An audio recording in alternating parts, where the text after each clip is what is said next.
तो आज हम बात करने वाले हैं एक ऐसे आदमी की जिसे सब लोग एक ईमानदार आदमी समझते थे, लेकिन असल में कहानी कुछ और ही थी। तो ये स्टोरी है हॉरेस डेनबी की। तो हॉरेस डेनबी लगभग 50 साल का एक अनमैरिड आदमी था। वो लॉक्स यानी ताले बनाता था और अपने काम में काफी सक्सेसफुल भी था। और उसके पास 2 हेल्पर्स थे और वो अपनी हाउस कीपर के साथ रहता था, जो हमेशा उसकी हेल्थ को लेकर टेंशन में रहती थी। सुनने में तो सब नॉर्मल लगता है ना, लेकिन ट्विस्ट ये है कि हॉरेस पूरी तरीके से बिल्कुल भी ईमानदार नहीं था। दरअसल हॉरेस एक चोर था, पर उसकी चोरी की वजह क्या थी?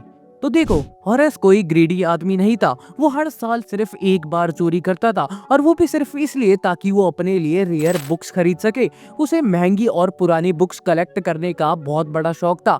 हर साल वो केयरफुली एक प्लान बनाता, किसी रिच आदमी के घर से पैसा और ज्वेलरी चुरा लेता और उन पैसों से न्यू बुक्स खरीद लेता। बस उसका साल भर का एक्सपेंस इसी से कवर हो जाता था। और इस साल तो ऑटम में 3 नई रेयर बुक्स रिलीज होने वाली थी, तो ऑब्वियसली एक नई चोरी की प्लानिंग तो बनती थी ना। तो इस साल उसका टारगेट था शॉर्ट ओवर ग्रेंज, एक बड़ा और लग्जूरियस घर। हॉरेस ने पूरे 2 हफ्ते इस घर को अच्छे से स्टडी किया।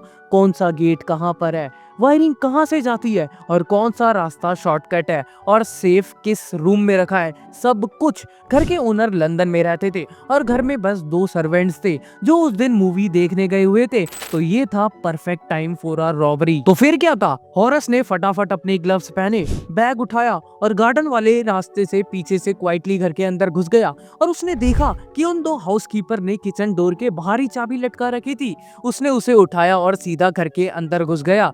और घर के अंदर उसे एक छोटा सा डॉग दिखा, शेरी। डॉग थोड़ा हिला, पर हॉरेस ने उसका नाम लेकर बोला, ऑलराइट शेरी, और बस कुत्ता चिल हो गया। तो जो मेन सेफ था वो ड्राइंग रूम में रखा हुआ था, वो भी एक पेंटिंग के पीछे। और उस सेफ में थे 15,000 पाउंड के ज्वेलरीज, और अगर उन्हें एक एक करके बेचा जाए तो आराम से 5,000 पाउंड मिल जाते। तो पेंटिंग देखकर उसके दिमाग में एक और ख्याल आया कि बुक्स की जगह पेंटिंग का क्या ख्याल है। लेकिन उसने फिर सोचा पेंटिंग जगह बहुत लेती है, तो ये आइडिया ड्रॉप कर दिया। कमरे में फ्रेश फ्लावर्स रखे हुए थे और उनकी स्मेल से हॉरेस को तेज स्नीज आने लगती है, यानी छींक। वो हाई फीवर से तो ऑलरेडी परेशान था, और फिर भी उसने अपना बैग फ्लोर पर रखा और सेफ का लॉक तोड़ने की तैयारी शुरू कर दी। सेफ तोड़ना उसके लिए कोई भी बड़ी बात नहीं थी। वो पूरी जिंदगी लॉक्स के बीच रहा था, और सेफ का अलार्म सिस्टम तो बहुत ही ज्यादा आउटडेटेड था। तो वो खुद से बोल पड़ा, ये लोग तो गधे हैं। एक राइटर ने ऑलरेडी इस घर का लेआउट अपनी मैगजीन में लिख दिया था, वो भी फुल डिस्क्रिप्शन के साथ, इवन सेफ का लोकेशन भी। वो काम स्टार्ट ही करने वाला था कि तभी पीछे से एक औरत की आवाज आई और उसने पूछा, कोल्ड है या फीवर? तभी हॉरेस बिना पलटे बोला, फीवर है। तभी हॉरेस पलटा तो देखा एक young pretty women red dress में दरवाजे पर खड़ी हुई थी, और शैरी खुशी से उसके पास पूंछ हिला रही थी। तभी वो लेडी बोलती है, अगर तुम्हें अपने काम पे फोकस करना है तो पहले अपने हाई फीवर का इलाज तो करवा लो। मैं ऊपर ही थी, तुम्हारी आवाज सुन ली, अच्छा हुआ टाइम पे आ गई, वरना चोरों से तो मिलना ही रह जाता। तभी हॉरेस घबरा जाता है, पर काम टोन में बोलता है, मुझे भी उम्मीद नहीं थी कि कोई फैमिली का मेंबर घर पे ही होगा। तभी वो लेडी हंसती है और कहती है, अब बताओ क्या करने वाले हो, यहाँ से भाग जाओगे क्या? तभी हॉरेस बोलता है कि हाँ, यही सोच रहा था। तभी वो लेडी बोलती है, फिर मैं पुलिस को कॉल कर दूंगी। तभी हॉरेस बोलता है, तो मैं फोन वायर काट डालूंगा। तभी वो लेडी बोलती है, मतलब तुम मुझे हर्ट करोगे? तभी हॉरेस बोलता है, नहीं नहीं, बस डराने के लिए कह रहा था। तभी वो लेडी कहती है, तुम मुझे लूटने आए थे ना, तो मैं तुम्हें ऐसे ही कैसे जाने दूं? सोसाइटी को तुम जैसे लोगों से बहुत ज्यादा खतरा है। तभी हॉरेस बोलता है, मैं सोसाइटी को कभी हर्ट नहीं करता, मैं बस थोड़ा सा अमीर लोगों से पैसा चुरा लेता हूँ, और मुझे जेल से बहुत ज्यादा डर लगता है। तभी वो हंसकर कहती है कि तुम सच में डरते हो?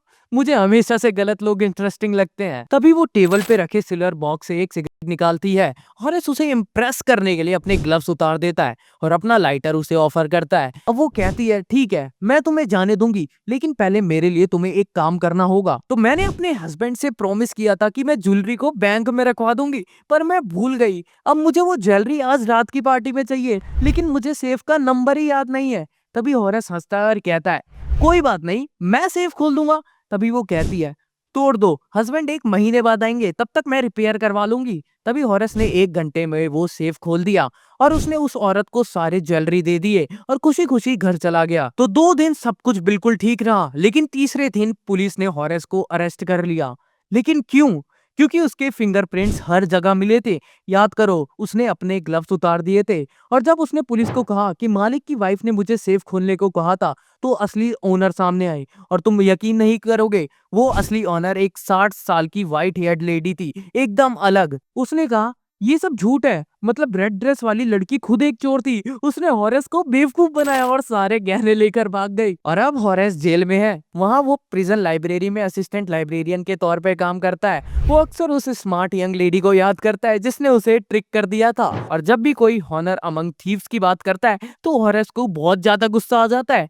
तो इसी के साथ ये चैप्टर यहीं खत्म होता है। अगर आपको ऐसी और वीडियोस देखनी है तो प्लेलिस्ट जाके देख लेना और मेरिटपीडिया को सब्सक्राइब करके इस वीडियो को लाइक जरूर कर देना।